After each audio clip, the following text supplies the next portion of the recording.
Hello, everyone, and welcome to an exclusive interview with the global tennis legend, Leander Paes. Leander, thank you so much for speaking to us. My name is Anica Mann, and I'm from Indusage in Australia. And we are very thrilled to take all our audiences through the exciting new web series on ZEE5 called Breakpoint. Thank you so much for speaking to us. Hi, Anica. Thanks for having me. Oh, great. Leander, how does this series walk us through your journey as a sportsman and an individual with regards to a friendship off the court, coming back together on court? What happens emotionally in the series? How would we see this? Well, Anica, Breakpoint is about two young Indian boys who, from the age of 15 and 16 respectively, had a dream that we could win Wimbledon. Mm-hmm. And we had a dream that we could be number one in the world. And when I met Mahesh first in Colombo in February of 1990, I watched him hit backhands for about 15 minutes, and I thought it was a pretty good backhand. And when he finished, he came up and I shook his hand and said, "Hi, I'm Leander." And he goes, "I know who you are, I'm Mahesh." And I said, "How do you like to win Wimbledon?" And he burst out laughing. He goes, "You crazy." So I said, "Yeah, I know I'm crazy, but would you like to win Wimbledon or not?" And then it depicts the story of how two young Indian boys travel the whole world, pioneering through the nuances of winning Wimbledon. We did not have a manual, Anica, to tell us that if you did this and this and that, you're going to get to number one in the world. We had to figure it out ourselves. So we bumped into furniture, we made some mistakes, we rubbed each other the wrong way sometimes, we worked tremendously hard and also believed in each other. Just like two brothers, we basically fought, laughed, cracked jokes, annoyed each other, and went and lifted the Wimbledon trophy above our heads 9 years later. That's amazing. I mean, it's giving me goosebumps right now, so I can't wait to watch this. But any specific reason why your choice of a web series rather than a biopic or a documentary film? Good question. I didn't feel that 90 minutes or 120 minutes would do justice to a 20-year story like this. Because for me, it's not just about winning Wimbledon. It's not just about being number one in the world. It's not about candy coating life, right? Anybody who knows me really well knows that you're going to get tremendous passion, you're going to get the truth, and you're going to get phenomenal dedication to my craft. So for 20 years, Anica, we've been receiving offers to actually do a feature film on Leander and Mahesh. But we've kept on saying no to that. And when we got Nitesh Tiwari and Ashwini Iyer Tiwari to the table, we managed to close in on a docuseries format within about an hour. I'm very grateful to collective artists, which is Vijay Subramaniam and Ashu Nayak, who actually came forward and brought ZEE5 on board. And I'm really appreciative for this whole team, Anica, because they actually allowed us to tell our story true. They allowed us to be raw. They allowed us to be vulnerable. They allowed us to depict this story about how champions are made. That too in a country where there's no manual to teach you how to be a champion. But they also allowed us to be vulnerable, to actually say that, you know what, I should have just picked up a phone and asked him how he was doing. But at that moment in time, I didn't, because I didn't have that knowledge. My ego got in the way, or maybe there were layers between us with other people. When we won, a lot of people came on the bandwagon. So we didn't have that same camaraderie after we won Wimbledon and after we became number one in the world that we had in 1990 and 92 and 94 and 96. So I think that we're also happy to show where the wheels came off. And it was quite courageous, I must say. Yes. But at the same time, what's life without being a little courageous, right? You got to let it out there. Yeah, oh bless. Well, you know, I think along with your and Mahesh's journey, we've all been along with you. You've been part of our popular culture, our most important sports memories for this country. And for that reason, in this series, several people come together and become part of your narrative, give comments on your narratives. Could you give us a little snippet as to who all is being featured in the series and what they talk about? Yes, we decided not to use any actors. We decided to do it real. So hence our parents are in there, our siblings are in there. Mahesh has got one sister, I've got two elder sisters. You've got our friends in there, you've got our coaches, our trainers. my coach, Bob Carmichael, who is from Melbourne, Australia, he passed away in 2003. Oh, I'm sorry. And he is one of the biggest reasons why Mahesh and myself conquered Wimbledon. He's one of the biggest reasons why we became #1 in the world in doubles, because he taught us doubles. And Bob's not around. Sorry. But this docu-series also is in honor of him. I spent many years, 19 years to be exact, with Bob in Melbourne, training there and learning the craft there. And he traveled with Mahesh and I over 35, 40 weeks a year, teaching us the nuances of how champions play doubles.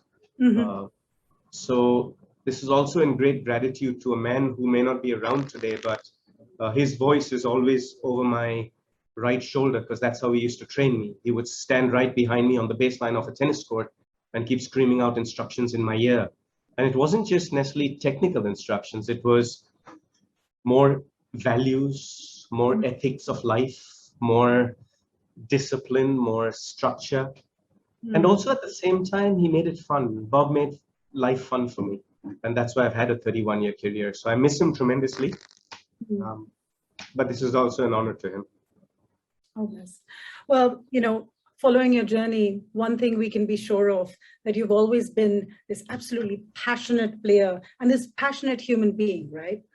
And I believe this show is going to take us through that.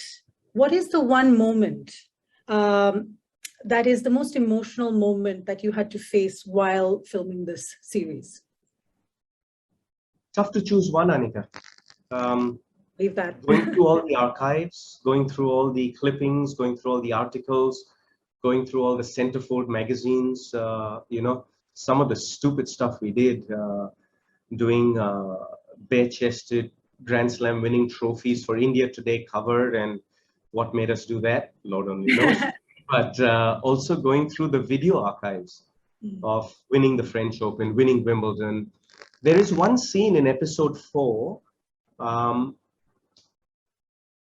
the look on Mahesh's face after we won Wimbledon, because he didn't believe it until we did. And that's the exact question I asked him in February 1990. And it took us 9 years to win it. But in February 1990, when I asked him, how about, you know, winning Wimbledon, I won it 4 months later. I won the junior boys singles in the summer of 1990. And he shared a room with me at that time. We shared a tray of food at that time. We shared one badge because that's all we could get into. So in that winning Wimbledon together in doubles in 1999 was just so special that it was really phenomenal to see two young Indian boys sit on the left of the umpire's chair, sit in our chairs. And at one point I looked at him and his head was in a towel and he hadn't seen my look. And then as I looked away, he looked at me and I hadn't seen his look. And Mahesh doesn't really speak much. He's not the greatest of communicators. So for me, I relied on his body language to read him. I relied on his eyes to read him. I relied on physical movements of his to read whether he was in a good mood, in a bad mood, whether he cared or he didn't care.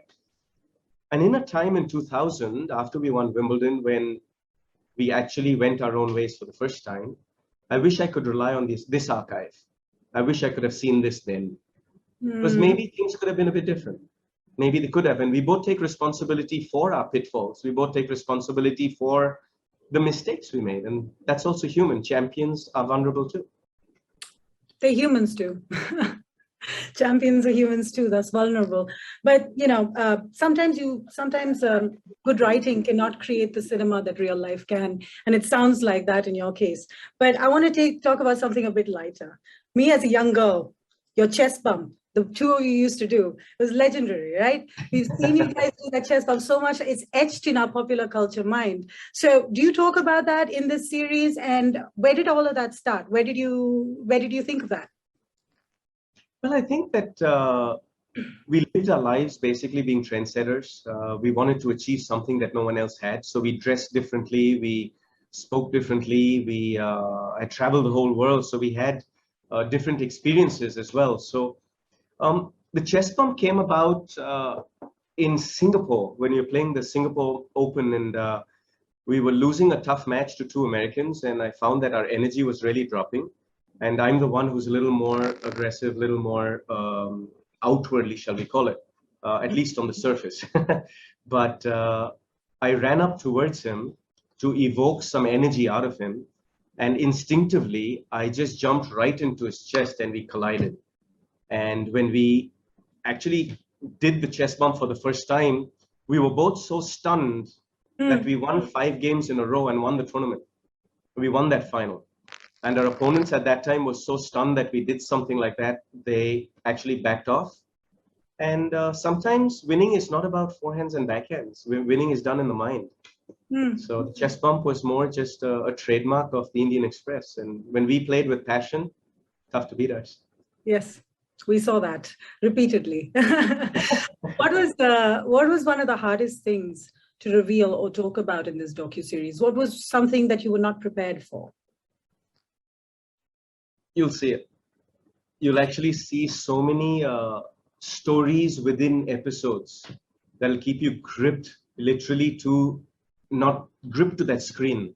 You're not going to be able to leave that screen. It's going to take you over and over and over again. Like, I've watched all the episodes about 5 times now. Oh, well. And every time I've watched it, I've seen it from a different perspective. And it is so unique. I mean, our crew has done an unbelievable job. Ashwini and Nitesh and Piyush have done such an amazing job weaving the story of human emotions and also telling how champions are done. And then also telling how when you achieve greatness, the next day you could fall. And then what do you do? As humans, what do you do? As champions, what do you do? And I'm hoping that, Anica, this docuseries will inspire 745 million children who are just in India under the age of 26, and all the children all over the world. That if you have the courage to follow your dreams, and if you have tremendous belief in yourself, you can be a champion too, in any walk of life. Well said. It was one of my questions that I was really looking forward to asking you, was any messages for the youth who admire you and want to play at the highest levels, such as yourself, especially in a country that where a particular sport may dominate the popular mind, you know? I think that cricket is a religion in India. And I think that as much as you watch the 1983 World Cup and you watch great captains like MS Dhoni, Saurav Ganguly, Virat Kohli, you watch the cricket team do some wonderful things. I think that sport in India is on the upswing. If you actually look at the 2020 Tokyo Olympics, we won 7 medals in the Olympics, which is the most we've ever won in the history of our Olympic performance. And also, if you look at our Paralympic athletes, I'm so proud of every one of those Paralympic athletes because they actually performed at such a great level. I mean, they are real true champions of life. And for me, I think that when you look at the Leander Paes story, it is an inspirational story. It's a story of how winning is done. Not just winning Wimbledon or not just winning Olympics, but winning in life. And for me, that is the journey that I've lived. I've lived it very true. I've lived it very honestly. And I've been really fortunate to have a great team at Breakpoint with Earth Sky Productions, with ZEE5, with Collective Artists, and everyone behind the scenes who don't get a chance, Anica, to be in front of the camera like I am with you. But I'd like to humbly bow my head and say thank you to every one of those guys behind the scenes who, whether they looked after a camera or whether they looked after a bottle of water or whether they looked after the clothes, the makeup, the storyboarding, the editing, the sound, the music, I could keep going on. But really a big thank you to all of them because Breakpoint has been a phenomenal ride. It's been a great journey. And having done a few great projects in my life, I can't wait for this one to release on ZEE5 on the 1st of October and see the results of it in the next years to come. If we inspire a few people who turn around in 4 or 5 years and say, मैंने भी Breakpoint देखे और Breakpoint को देखे मैं भी सोचा कि मैं भी champion बन सकता हूँ. I think that would make my day. Yeah. And Godspeed to that thought. My last question, and it's a one-word answer on a lighter note. If a movie had to be made just on you, who should play you? Me? Yes, you. Me? You should play you. Absolutely. A tennis player becoming a polymath. Thank you so much, Leander, for speaking with us. We are so thrilled and so emboldened by your passion. I have goosebumps and I cannot wait to watch this series. Thank you so much. Thanks, Anica. God bless. Australia's first Indian magazine to have a national reach, Indusage is the largest circulated South Asian magazine in Australia with 5 simultaneous editions, 55,000 copies printed monthly, 220,000 readers, largest network of clients, undisputed leader in community news. Indusage is circulated in Sydney, Melbourne, Adelaide, Brisbane and Perth to over 525 outlets. Grab your copy now to get the latest on the community, news from India, Bollywood, music and much more. For more info, log on to www.indusage.com.au.